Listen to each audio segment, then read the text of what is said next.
CSIR net JRF exam के अलावा कौन से ऐसे एग्जाम है जिसके थ्रू आपको फेलोशिप मिल सकती है, आज हम इसी की बात करेंगे। हेलो एवरीवन, वेलकम और welcome back to CSIR net Adda 24/7।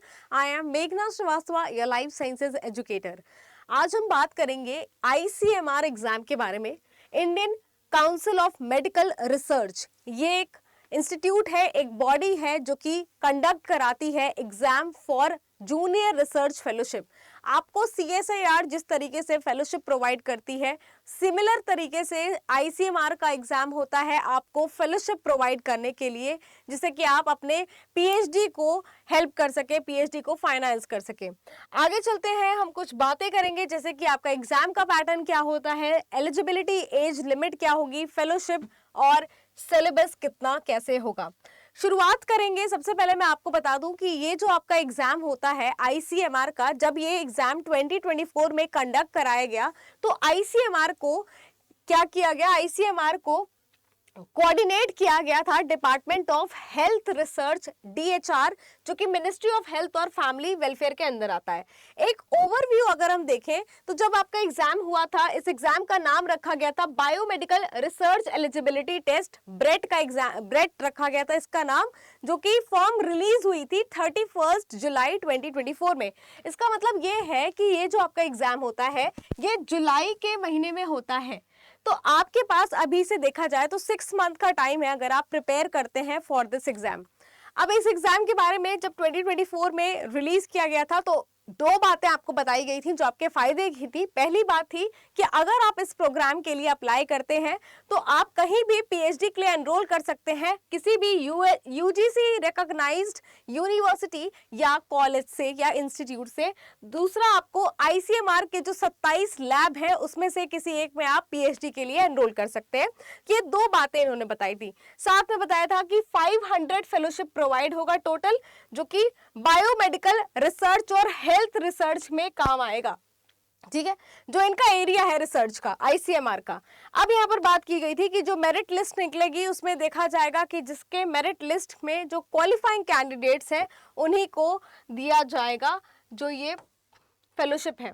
बात करते हैं मोड क्या होता है एग्जाम का, तो ये एग्जाम आपका जुलाई के महीने में होगा, ऑनलाइन होता है, एक ही बार होता है साल भर में।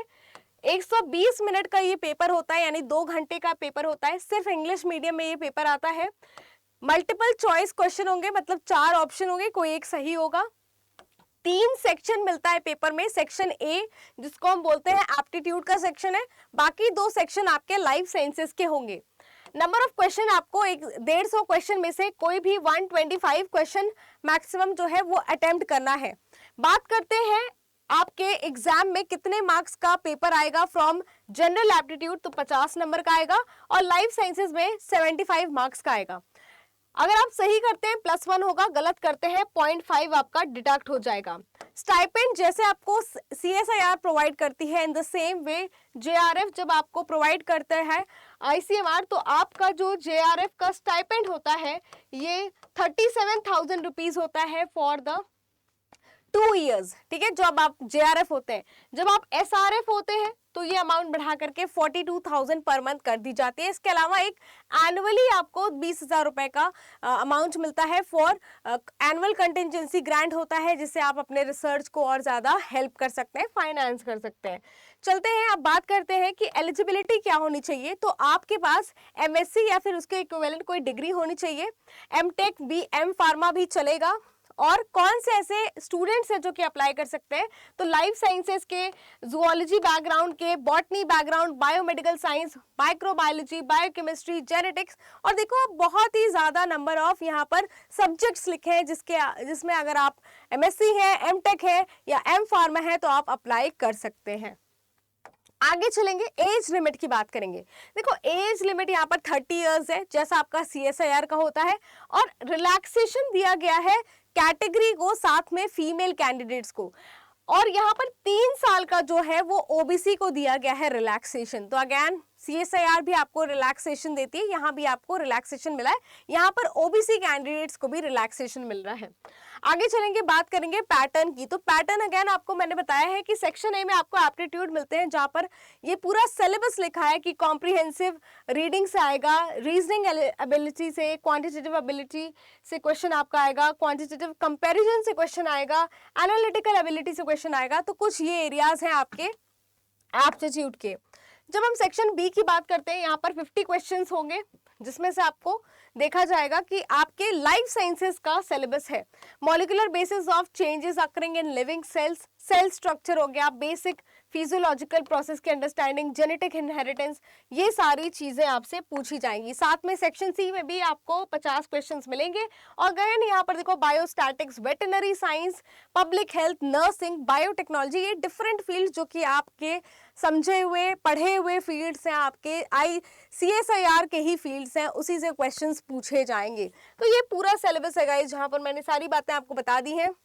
अगेन यहाँ पर रिमेनिंग सब्जेक्ट्स लिखे हुए हैं जो आपके पार्ट सी के आएंगे। तो ये जो आपका ICMR का एग्जाम है, जैसे हमने देखा था कि CSIR आपको फेलोशिप प्रोवाइड करती है, CSIR आपको JRF प्रोवाइड करती है, in the same way ICMR भी आपको फेलोशिप प्रोवाइड करती है। और कंपेरेटिवली देखा जाए तो ये ICMR का एग्जाम जो होता है वो थोड़ा सा ईजी होता है CSIR के कंपैरिजन में। तो अगर आप CSIR के लिए अपियर कर रहे हैं तो डेफिनेटली आपको इस एग्जाम के लिए अपियर करना चाहिए, आपको इस एग्जाम के लिए पढ़ना चाहिए। आपके पास नेक्स्ट 6 मंथ का टाइम है।